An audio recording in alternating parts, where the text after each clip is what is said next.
In January of 2012, I started feeling chest pains and shortness of breath when I would climb steps. And it had been, 3.5 years, I guess, since my open heart surgery. So it was a bit distressing, but I pretty much convinced myself it was just a natural part of aging, and went along like that for a while. Well, by May or so, that had progressed to the point that I had trouble carrying groceries to the car, or walking across the parking lot and things like that. I had a lot more chest pain and more shortness of breath. By June, my chest pain was almost constant. If I did anything, even sitting watching TV, sometimes I would have chest pain. And it wasn't excruciating. It was just a nuisance and a constant reminder that I may have open heart surgery again. And it was uncomfortable. It was definitely uncomfortable. So I started looking around for alternatives to it. I didn't have a cardiologist appointment for a couple more months, and I really didn't want to tell him about it because I was afraid that we may be talking about another bypass surgery, and I sure didn't want to go there.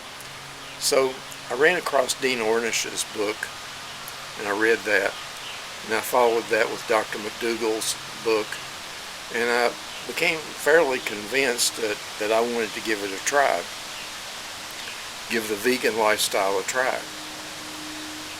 By July the 2nd is the day, July the 2nd of 2012 is the day that I started on the vegan diet.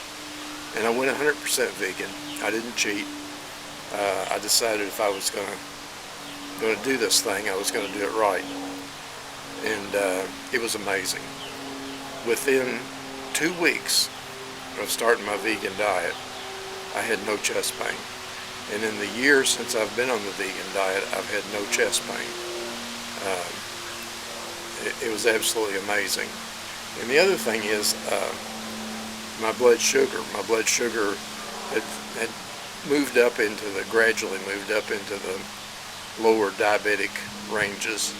And my GP was saying, we have got to do something about this, and he wanted me to start taking some medicine. I really didn't want to do that.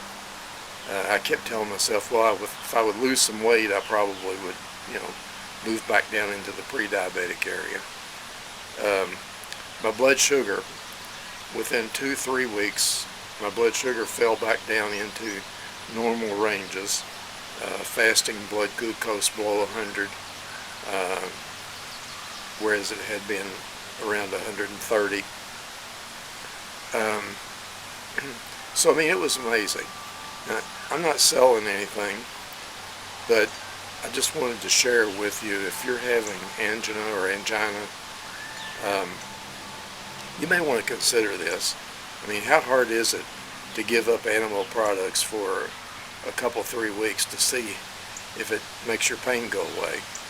And I'm not advocating that you do anything against your doctor's wishes, but I think most doctors would not disagree with giving it a try. So we'll pass this along for what it's worth.